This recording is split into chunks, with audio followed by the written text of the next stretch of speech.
രചന നിസാർ മുരാട്. കഥ മഞ്ഞുതുള്ളി. നെഞ്ചിലെ രോമങ്ങൾക്കിടയിൽ കൈവിരലോടിച്ച് അവൻ്റെ തോളിൽ തലചായ്ച്ച് കിടക്കുമ്പോൾ അവളിലെ ചിന്തകൾ മുഴുവൻ ഇന്നലകളിലെ ഉണങ്ങാത്ത മുറിപ്പാടുകളോടൊപ്പമായിരുന്നു. ശാരിയെ, നീ എന്താ ആലോചിക്കുന്നത്? അവളുടെ നിസ്സഹായതയിൽ നിന്നും മറുപടി ഒന്നും ലഭിക്കാത്തതിനാലാവും അവളുടെ മുഖം പതുക്കെ തന്നിലേക്ക് തിരിച്ചു പിടിച്ചതവൻ. അയ്യേ, ഇതെന്തുട്ട ശാരിയെ, കരയാണോ ചെറിയ കുട്ടികളെ പോലെ? അവൻ അറിയാതെ കണ്ണു തുടച്ചു മാറ്റുവാൻ പാടുപെടുകയായിരുന്നു അവൾ. ഇല്ല ഏട്ടാ, ഞാൻ കരയണതല്ല, കണ്ണിലെന്തോ കരട് പോയി, അതുകൊണ്ടാവും. നിക്ക് മനസ്സിലാവണുണ്ട്, കരട് പോയില്ല കണ്ണിലല്ല മനസ്സിലാണെന്ന്. ഇന്ന് നീ പഴയത് ഓർത്തെടുത്തൂല്ലേ? ഇത് എത്ര തവണ പറഞ്ഞു തന്നിരിക്കണ്, ഭൂതകാലത്തിൻ്റെ തിരിശേഷിപ്പുകളുമായി അലയാതിരിക്കണമെന്ന്. അവളുടെ കണ്ണുകൾ തുടച്ചു കൊടുത്ത് മാറോടടുപ്പിച്ചവൻ മുടിയിൽ തഴുകിക്കൊണ്ടേയിരുന്നു. ഏട്ടാ, ഞാനന്ന് നമ്മുടെ കാറ് ഓടിക്കണ്ടായിരുന്നല്ലേ?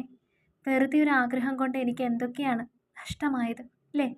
ദേ പെണ്ണെ, നിനക്ക് നല്ല പെട കിട്ടും കേട്ടോ. കഴിഞ്ഞത് വീണ്ടും കുത്തിപ്പൊക്കാനാണോ ഉദ്ദേശം? വേണ്ട കേട്ടോ. എൻ്റെ മോള് ഏട്ടൻ്റെ മാറിലിങ്ങനെ ചാഞ്ഞു കിടന്നാൽ തീരണ സങ്കടയുള്ളൂ, അത് മതി. അവളുടെ കണ്ണുകളിൽ ഉറക്കം വരുന്നത് വരെ അവൻ അവളെ സ്നേഹത്തോടെ മാറോട് അണച്ചു പിടിച്ച് കിടന്നു. ഇന്നും കുട്ടിയൊന്നും കഴിക്കാതെയാണല്ലോ മാഷെ കിടന്നുറങ്ങിയത്. ഇങ്ങനെ പോയാൽ വലിയ കഷ്ടാവൂട്ടോ. നാളെ ഡോക്ടറെ വിളിപ്പിച്ചാലോ? ഉമ്മറക്കോലായിലെ ചാരുകസേലയിലിരുന്ന് മാഷ് പുറത്തെ ഇരുട്ടിലേക്ക് തന്നെ നോക്കിയിരിക്കുകയായിരുന്നു. ഇനിയിപ്പോൾ എന്തിനാ ഡോക്ടറെ വിളിച്ചു വരുത്തണത്? വന്നതുകൊണ്ട് വലിയ കാര്യമുണ്ടോ? അവൾ ഗുളികയൊന്നും കഴിക്കത്തുമില്ല. നീ തന്നെ അവിടെ പറഞ്ഞു മനസ്സിലാക്കി ഭക്ഷണം വല്ലതും കഴിപ്പിക്കാൻ നോക്ക്. ഇല്ലേ നാളെ രാവിലെ ആവട്ടെ, ഒരിടം വരെ അവളെയും കൂട്ടി പോവാൻ നമുക്ക്. ദേവകിയമ്മ മാഷിൻ്റെ ദയനീയതയെ വീണ്ടും ചോദ്യം ചെയ്യാൻ നിൽക്കാതെ അകത്തെ മകളുടെ റൂമിനടുത്തേക്ക് ചെന്നു. വാതിൽ പതുക്കെ ചാരി പുറത്ത് വിരിച്ചിരുന്ന തുണിയിൽ ചുരുണ്ടുകൂടി കിടന്നു. അടുത്ത ദിവസം രാവിലെ തന്നെ എഴുന്നേറ്റു.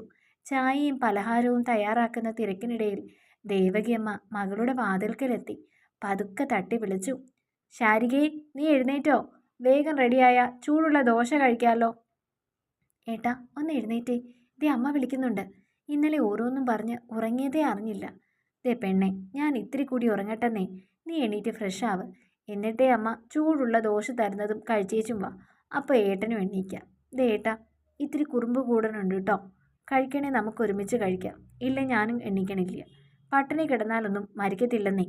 ദേ കുറുമ്പി, നിനക്ക് അടി കിട്ടും എന്നോട്. ചെല്ല്, പറഞ്ഞതൊക്കെ ചെയ്യ്. മകളുടെ മുന്നിലേക്ക് ചൂടുള്ള ദോശയുമായി ദേവകിയമ്മ എത്തുമ്പോഴേക്കും ശാരി എഴുന്നേറ്റു. ശാരി എഴുന്നേറ്റ് മുടിയൊക്കെ പിന്നിൽ കെട്ടി ഒതുക്കി കട്ടിലിരിക്കുകയായിരുന്നു. ദാ മോളിത് മുഴുവൻ കഴിച്ചേ, എന്നിട്ട് നമുക്കൊരിടം വരെ പോകണം. എവിടെയാണമ്മേ പോവേണ്ടത്? കാറിൽ ഞാൻ വരില്ല, അതിൽ പോവാൻ എനിക്ക് ഒട്ടും ഇഷ്ടമല്ല. വേണ്ട, കാറേ പോകണ്ട, മാമൻ്റെ ജീപ്പിലാവാമല്ലോ. അപ്പോൾ ഏട്ടനെ കൂടി എഴുന്നേൽപ്പിക്കണ്ടേ?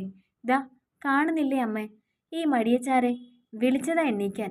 ഇത്തിരി കൂടി കഴിയട്ടെ എന്നും പറഞ്ഞാണ് ഈ മൂടി പൊതിച്ച് കിടക്കുന്നത്. ദേവകിയമ്മ മകളുടെ കട്ടിലിൽ ചുരുട്ടിക്കൂട്ടി വച്ചിരിക്കുന്ന പുതപ്പിനെ തന്നെ നോക്കി നിന്നു.